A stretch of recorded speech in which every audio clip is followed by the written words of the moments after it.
नमस्कार दोस्तों, इस वीडियो में आप सभी का स्वागत है। तो जैसा कि आप सभी जानते हैं हमने अपनी पिछली क्लास में पढ़ा था समास किसे कहते हैं।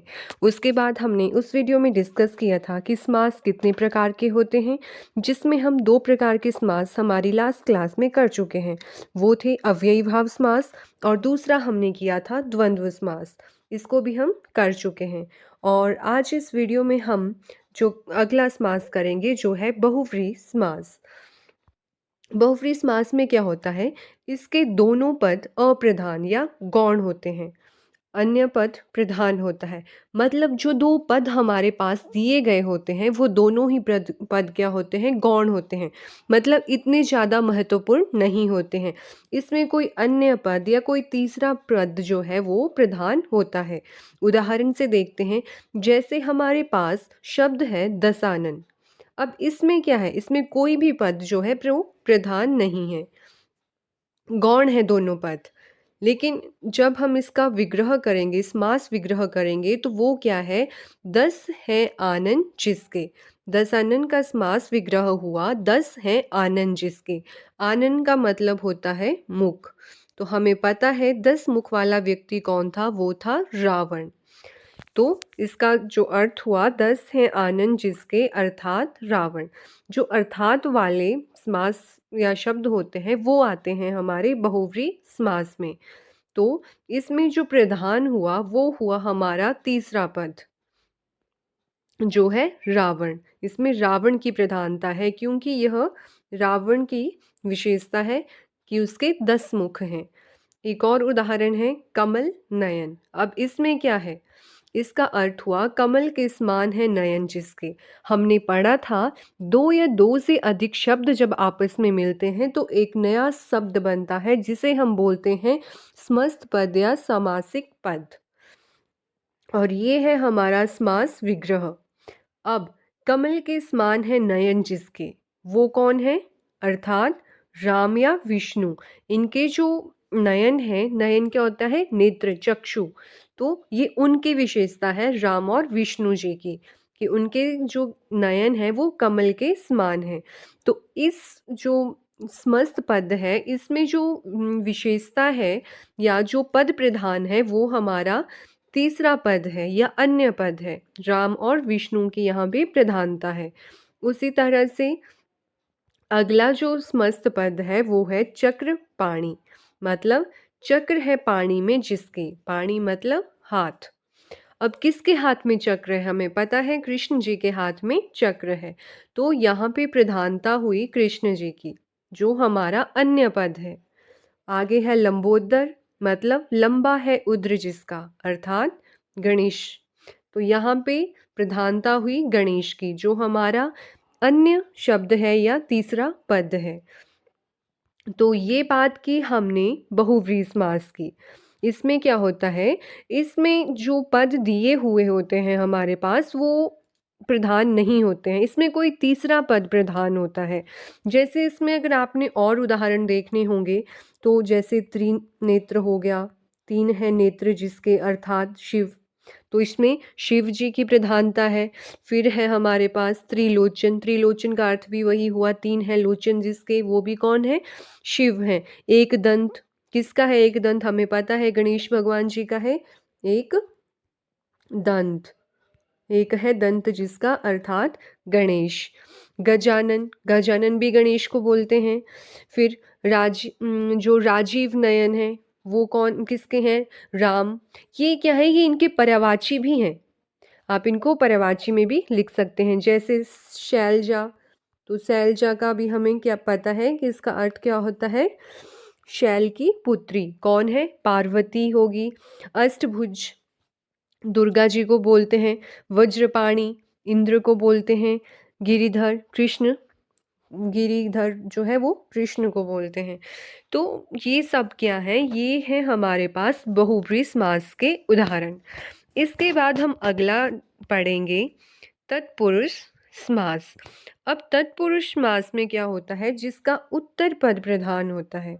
इसमें कौन सा पद प्रधान होता है, इसमें उत्तर पद प्रधान होता है या द्वितीय पद जिसको हम बोलते हैं। और समास विग्रह में पूर्व पद के बाद कारक चिन्ह, जो हमारा पूर्व पद या प्रथम पद है उसके बाद आता है कारक चिन्ह। अब देखिए, जो तत्पुरुष समास है उसके भी आगे कुछ भाग हैं, वो मैं आपको इस वीडियो में नहीं बताऊंगी, क्योंकि अगर मैंने सारा आपको यहीं पे समझा दिया या पढ़ा दिया तो आप कंफ्यूज हो जाएंगे। उसके लिए मैं एक अलग वीडियो बनाऊंगी और उस वीडियो को इस प्लेलिस्ट में डाल दूंगी, आप बाद में उसे देख सकते हैं।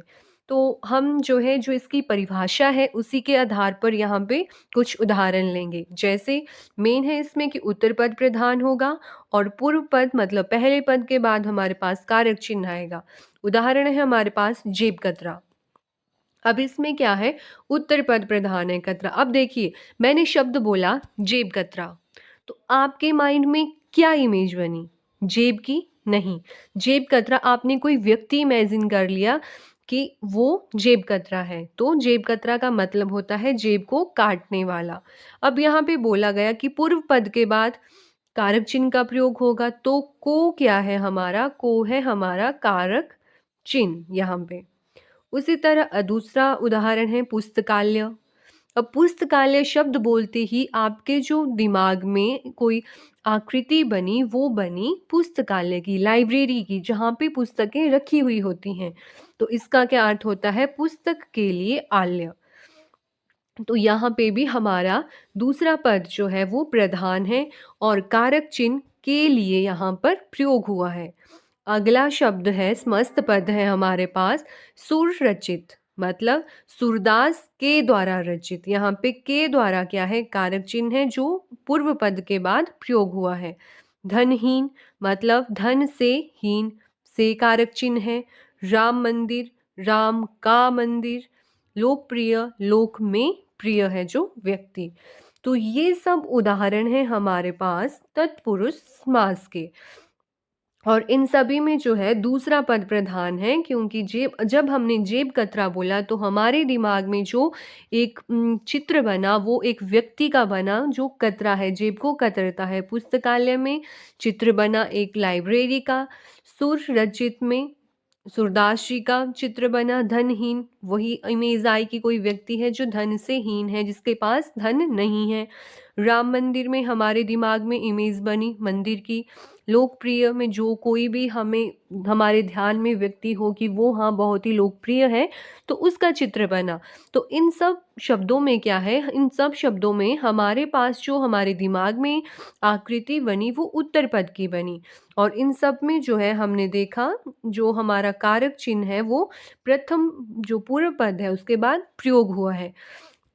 तो ये हो गए हमारे पास कुछ उदाहरण तत्पुरुष समास के। इसके बाद हम आगे करेंगे द्विगु समास। द्विगु समास देख लेते हैं, इसमें क्या होता है। इसमें उत्तर पद प्रधान होता है। देखिए, इसमें भी उत्तर पद प्रधान होता है और हमारे तत्पुरुष समास में भी उत्तर पद प्रधान होता है, क्योंकि ये उसी का भाग है। इसमें इसका पूर्व पद संख्यावाची होता है। अब इसकी जो पहचान है वो है कि इसका पूर्व पद, पहला पद क्या होगा? वो होगा संख्यावाची। जैसे पहला शब्द है नवरात्रि, मतलब 9 रातें। दूसरा है द्विवेदी, 2 वेदों को जानने वाला। देखिए, पूर्व पद क्या है? जो पहला पद है वो संख्यावाची है और जो उत्तर पद है वो प्रधान है, रात्रि की प्रधानता है। दूसरे में वेदों की प्रधानता है, सप्तरंग में रंगों की प्रधानता है। और पहला पद जो है वो संख्यावाची है, मतलब 7 रंगों का समूह। और ये जो हमारा द्विगु समास है और बहुव्रीहि समास है, यहाँ पे बच्चों को क्या है, कंफ्यूजन हो सकती है। क्योंकि देखिए, इधर है शब्द दसानन, 10 है आनन जिसके, अर्थात रावण। अब यहाँ पे भी जो पहला पूर्व पद है वो क्या है? वो है हमारे पास संख्यावाची। और हमने द्विगु समास में पढ़ा कि इसमें पहला पद क्या होगा? संख्यावाची होगा। अब आपके पास पेपर में 4 ऑप्शंस में दशानन दे दिया आपके पास मस्त पद और पूछा गया कि इसमें कौन सा समास है। अगर ऑप्शन में आपके पास बहुब्रीहि समास और द्विगु समास दोनों दिए गए होंगे, तो उस स्थिति में आप बहुव्रीहि समास को सही मानेंगे, क्योंकि इसका जो है, इसमें तीसरे पद की प्रधानता है। हाँ, अगर बहुव्रीहि समास ऑप्शन में नहीं है, तो उस स्थिति में आप सही करेंगे द्विगु समास को। तो जब बहुव्रीहि नहीं होगा तो क्या होगा, तब सही होगा हमारा द्विगु समास। तो और भी जैसे इसमें हम उदाहरण ले सकते हैं द्विगु समास में, त्रिदेव मतलब तीन देव, कौन कौन से हैं, ब्रह्मा विष्णु महेश। फिर हमारे पास जैसे शब्द है पंचानन, तो पंचानन, फिर दशानन है। तो ये ऐसे शब्द हैं, जैसे अष्टभुज आ गया, तो अष्टभुज जो है, अष्टभुज,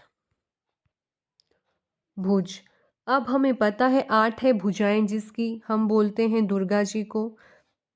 तो अब ये भी क्या है, बहुब्रीहि समास का उदाहरण है, क्योंकि इसमें भी प्रधानता है तीसरे पद की।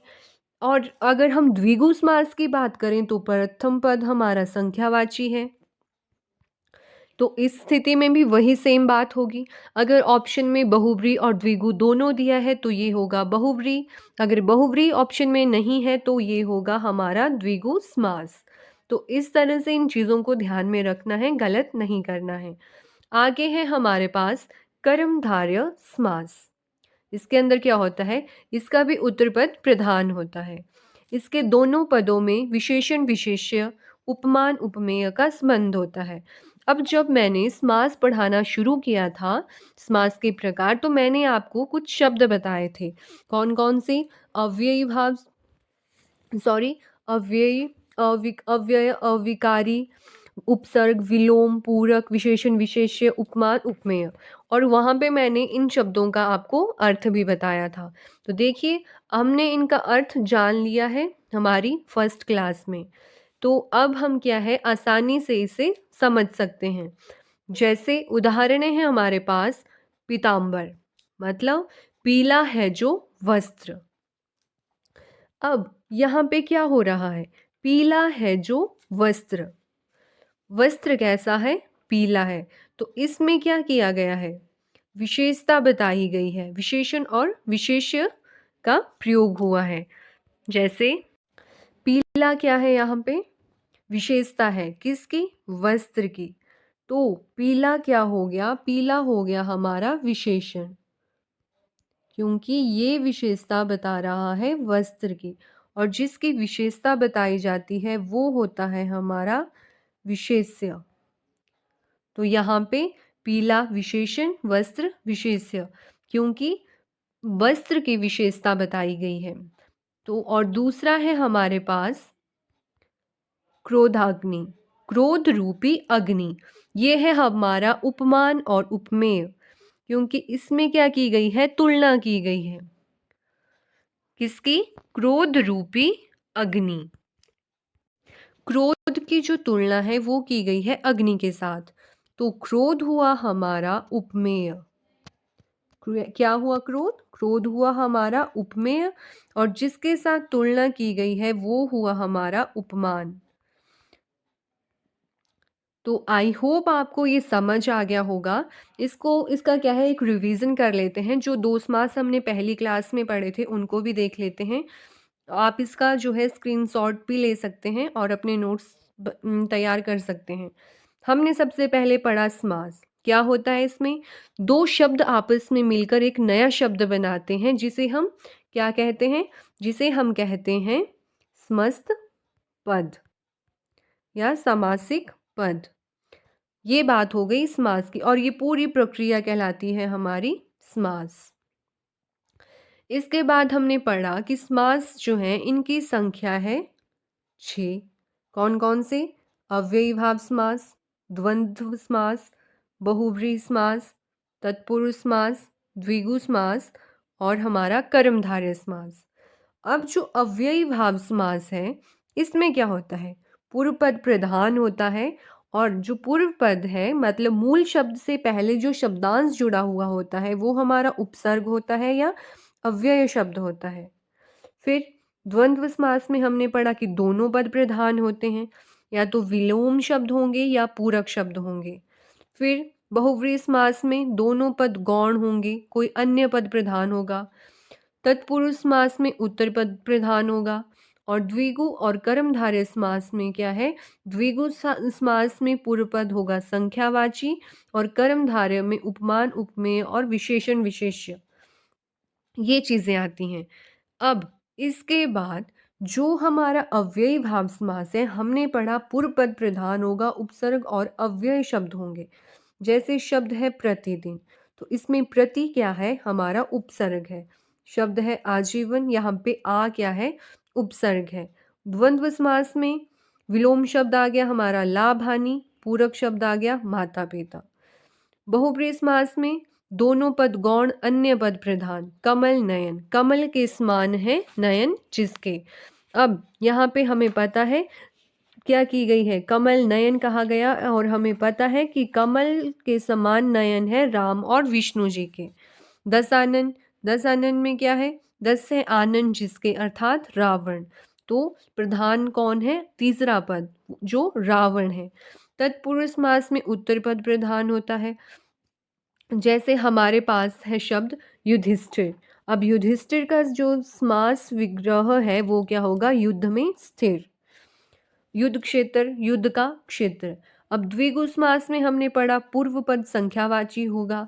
जैसे जो हमारे पास शब्द हैं वो है नवरात्रि, 9 रातें, सप्तरंग, 7 रंगों का समूह।